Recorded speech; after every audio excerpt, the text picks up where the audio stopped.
So is it really possible to ever be POTA ready? That's what we're going to talk about today on KF5 IRE Ham Radio. But first, before we get started, make sure to hit that like button, hit that subscribe button, and hit that notification bell. It just helps out the channel and helps this video reach more people. So with that said, let's jump into the video.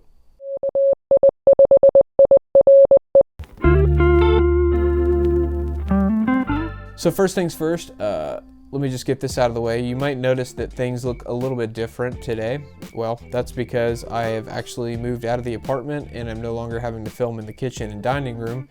And I actually just moved into a house and I have this room with all of this space now to play radio. So super excited for that. Got a lot of cool videos coming with antenna builds and things like that now that I have the space. And so yeah, more on that down the road, but today again we're going to talk about, is it possible to ever really be POTA ready? So this video is actually inspired by a conversation that was had in a POTA group that I'm in, and just kind of a group of guys that's local, and they talk about parks on the air quite a bit. So basically what happened was there was a gentleman in the group that was saying that he wanted to get started in parks on the air, but he wasn't ready to do a CQ activation, and he was just going to go hunt from a park.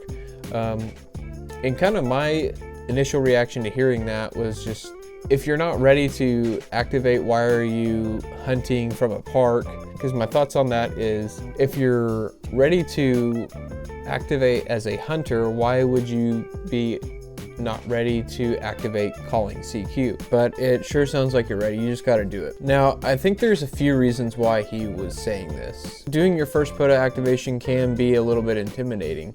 There's a lot of moving parts to it, and it's a lot of making sure that your equipment will work properly outside of your shack. I really didn't have a chance to talk to him a whole lot about it because I had other things that I had going on. But really the point of this video today is just kind of talking about, is it ever really possible to be POTA ready? So I think that question really has a two-part answer. I think you can be POTA ready in the essence that it's time to just get on the air and get it done. But the other question is your equipment ready? So as you guys might remember, I recently made a video on this channel about things that I learned from my first POTA activation, and I also made another one about that was a POTA test run where I went to a local park and set up a portable operation and just kind of operated from that. It was not a park that was in the POTA database, so it didn't count towards Parks on the Air credit, but it was a good way for me to just kind of, you know, go out and test my equipment before I made the drive out to a park and paid the park entrance fee just to have gear that didn't work. I think that's a good way to test your gear and say, is my equipment POTA ready?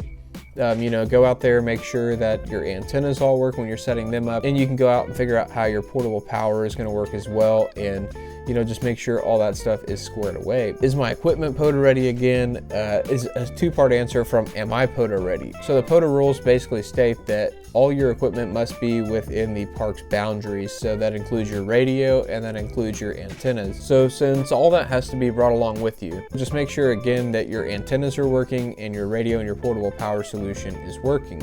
And really that's kind of, you know, all you actually need to get on the air is a radio, portable power solution, and an antenna. So again, to the second part of the question, can you ever really be POTA ready? Is it possible for me to ever be POTA ready? And I think the answer to that is kind of complicated also. So it is very easy for somebody to say, oh, I'm not ready to get on the air and start calling CQ and all that. And that can absolutely be intimidating, especially if you're new to ham radio. And that's kind of what the gentleman's mentality was that I was speaking with was, well, I'm not ready to call CQ for a couple of different reasons. And he was just worried about not knowing the terminology and the lingo and all that kind of stuff. And to people that are worried about doing an activation just because of that, I gotta say, I just jumped off into HF back in August. So there's a lot of terminology and things that I don't know still after only having been doing HF since August, you know, and I still get corrected on the air and all that kind of stuff, but I'm just kind of learning as I go. And I think that's important to keep in mind, that the hobby of amateur radio in of itself is about experimentation and learning. So if you're worried about getting on the air because you're worried that you're not ready because you don't know the terminology, you don't know how to call CQ properly and all of that, don't let that intimidate you into not getting into Parks on the Air or, just doing any kind of activation or HF work in general. Yeah, you can sit there and watch YouTube videos all day long and try to memorize what different terminology means and all that. But I think that at the end of the day, the most important thing is that you got on the air and that you had fun. And that is the biggest thing that I think a lot of people are missing, is just getting on the air and having fun. Again, the whole hobby of ham radio really is about experimentation and learning. So if you're spending all your time worried about not knowing the terminology and the lingo and all the other stuff like that, you're really kind of just missing out on the fun and the opportunities to have an activation. So again, that's kind of also what it is. But now that I think of it, there is actually another third part to the question of, can you ever really be POTA ready? And that is, do you have a time and a place to do a Parks on the Air activation? And for some people, they don't. Some people, there's not parks within several hours of them. So in that essence, yes, you might not be POTA ready because you don't have a park near you. But again, that doesn't mean you can't go out and enjoy portable operations as well. And again, you may also be worried about not knowing the lingo and all that and how, portable operations works. Well, that's a good opportunity to just go set up at a park somewhere, or even in your own backyard or front yard, whatever works for you. Just set up and just have your portable HF rig set up. Get on the air, make some contacts, and learn how everything works. And, just start making some contacts, maybe even hunt a little bit of Parks on the Air. And like I said, even if you don't know the lingo, some people will correct you on the air, and I think the vast majority of people will be nice to you about it, especially if you, make it known that you're new and you're still learning. Most people aren't going to come after you, and they're not going to be rude to you. My first few weeks after I got into HF, I was a little bit worried about that as well, of, oh man, I'm going to get so much crap for being a new ham, being new into HF and all that. And really, actually, that was the opposite of my experience. My experience was actually that there were a lot of people out there that are willing to help and are not really just necessarily trying to correct you to be rude about it, but they're trying to correct you to help you actually learn. In turn, as you continue to learn, you'll enjoy more of the amateur radio hobby. Having a positive mindset is definitely important though, especially if you're worried about different things going into your activation. You have to have the mindset that you just got to get out there and do it. But if you just sit there and, you say, oh, I'm not ready, I don't know any of the lingo, I don't know how to do this, you're never going to get out and do it. If you're waiting for that perfect time to get out there and enjoy a Parks on the Air activation, you're going to be waiting an eternity until you actually do it, because there's no perfect timing to just get on the air. And if you have time to make time to go out to a park and enjoy it, take the opportunity to go out there if you can and enjoy Parks on the Air activation. Again, your gear can be ready and all that kind of stuff, but your mindset has to be, I'm just going to do it, and if I embarrass myself, great. It's a learning experience, and that might happen. You might embarrass yourself at first, but you know what? Don't beat yourself down over that. I still make mistakes. Like I said, I've only been doing HF since August. I still make a ton of mistakes, and that's, like I said, it's just part of amateur radio. We're all learning here. We're all learning something new. Some guys, have been doing it for 10, 20 years, and that's why some of them can make it look almost flawless and super easy. And you'll get the flow down as you continue to grow in the hobby, and the more that you learn and the more times that you complete an activation. So just to sum things up, I don't really think there's a certain threshold or description of being POTA ready.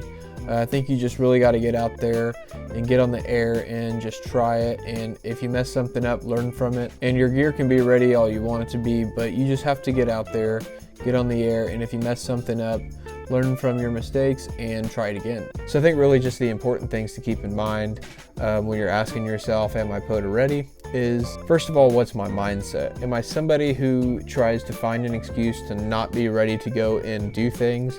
And if you say yes to that, you're probably going to need to develop a plan to figure out a way to break yourself out of that mentality and just go and do it. When I first started in HF, I had a lot of guys who have been doing ham radio just tell me, you just got to do it. You'll never get started. You'll never get your first activation under your belt. until you actually just do it. So I think that is the first thing that's probably the most important. Is if you're somebody that easily, sits there and just, tries to find an excuse to why I can't do this or why I'm not ready, that's going to make getting your first activation actually a little bit harder. So just like I said, try to figure out a way to break yourself from that habit, and you just got to change your mentality that I can do it, I'm ready, let's do this thing. If I mess up, it's a learning experience. And I think the second thing after that, again, is my equipment POTA Ready. And really with your equipment being POTA Ready, again, it's just making sure that your radio works, your antenna works, your portable power solution works, or if you're gonna be setting up at a campsite that has power, make sure that all of your equipment's gonna work when you disconnect it from your shack and take it out in the field. Just make sure everything works. And I think one of the other things that people say is, oh, well, I don't really have a radio that's POTA Ready.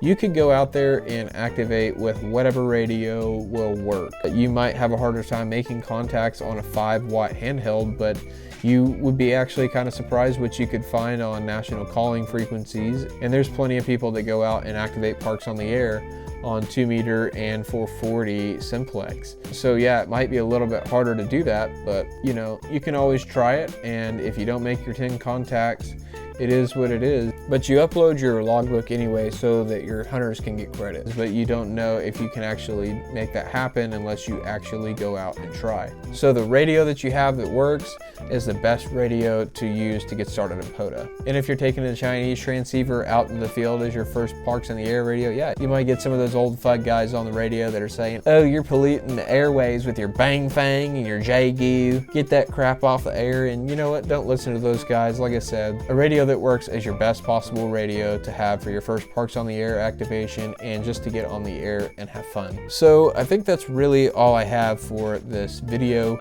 Really, I just wanted to make this video to inspire other people just to get on the air. If you're worried about not being ready to do your first Parks on the Air activation, stop worrying about it and just try to get out there and get on the air, have fun with it, especially if you have free time. Just enjoy the hobby, enjoy Parks on the Air, especially if it's something that really interests you. The sooner that you get your first activation out of the way, the less stressed you're gonna be, and honestly, you probably will figure out, yeah, I was actually ready. I don't know why I was telling myself I wasn't ready. That was easy. That's how it was for my first activation. Like I said, I was nervous going into it. I was like, oh, I don't know if I'm ready for this. I don't know if my radio's ready for this. I don't know that I have the equipment for it, and I just took it out there and I made it work, and I've been addicted to Parks on the Air ever since.